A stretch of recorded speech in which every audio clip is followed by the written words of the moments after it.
Bonjour les amis, j'espère que vous allez bien. On se retrouve pour une petite vidéo pour vous présenter la journée internationale des artistes peignants de la bouche et du pied. On se retrouve tout de suite.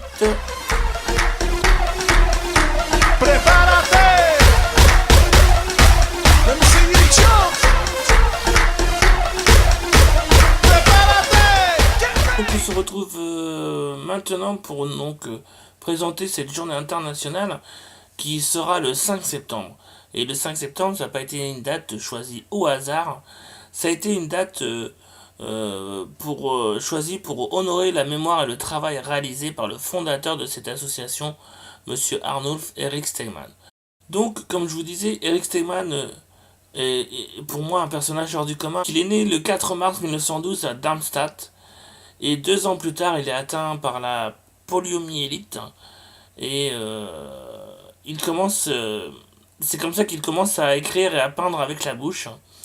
Et quelques années plus tard, donc, ce véritable talent qu'il découvre au fur des années lui permet d'intégrer l'école de l'industrie du livre et du graphisme de Nuremberg. Et quelques années plus tard, il en sortira diplômé. En 1932, il crée sa propre maison d'édition et ça lui permettra de commercialiser des cartes comportant des reproductions de ses œuvres. 2 ans plus tard, en 1934, ses œuvres de critique sociale lui valurent malheureusement un emprisonnement de 15 mois. Il sera libéré le 4 mars 1936, mais avec une interdiction de peindre et de publier ses œuvres, jusqu'à la fin de la guerre en 1945. Après donc la guerre, il relança sa maison d'édition sous le nom très évocateur de Malgré tout. Il a vu que avant la guerre, son succès commercial était quelque chose de très important et il s'est dit si moi je n'ai les possibilités, d'autres peintres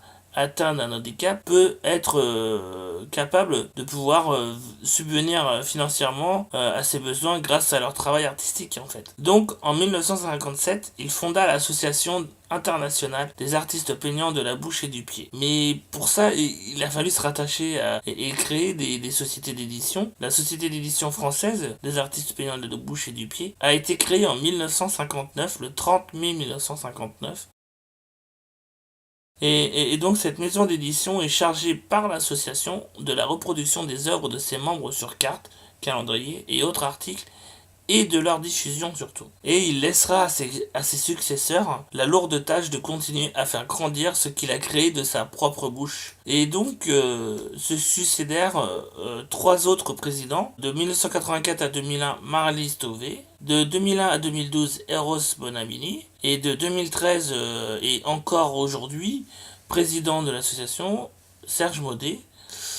Ces présidents et les membres de l'association s'efforcent de tenir toujours la même envie et la même énergie que pu avoir le fondateur. Et donc, aujourd'hui, l'association regroupe plus de 800 peintres à travers le monde. Et les membres du bureau ont sollicité tous les peintres pour que le 5 septembre soit la journée internationale des artistes peignants de la bouche et du pied. À cette occasion, tous les peintres feront soit des expositions, soit des démonstrations dans la rue ou autre, pour que l'association soit connue à un maximum de personnes. Et moi je terminerai cette petite vidéo en faisant une petite parenthèse. La société d'édition française envoie des cartes postales, des calendriers et autres articles uniquement par voie postale. Il n'y a en aucun cas du démarchage au porte-à-porte. Si c'est le cas, n'hésitez pas à la contacter, cette société d'édition, ou à contacter un peintre si vous en connaissez un, et ces personnes feront remonter le problème où il faut. J'espère que cette vidéo n'a pas été trop longue pour vous, que vous avez pu apprécier notre petite histoire de l'association. N'hésitez pas à la partager un maximum. Moi, en attendant une prochaine vidéo, je vous dis ciao, bye bye.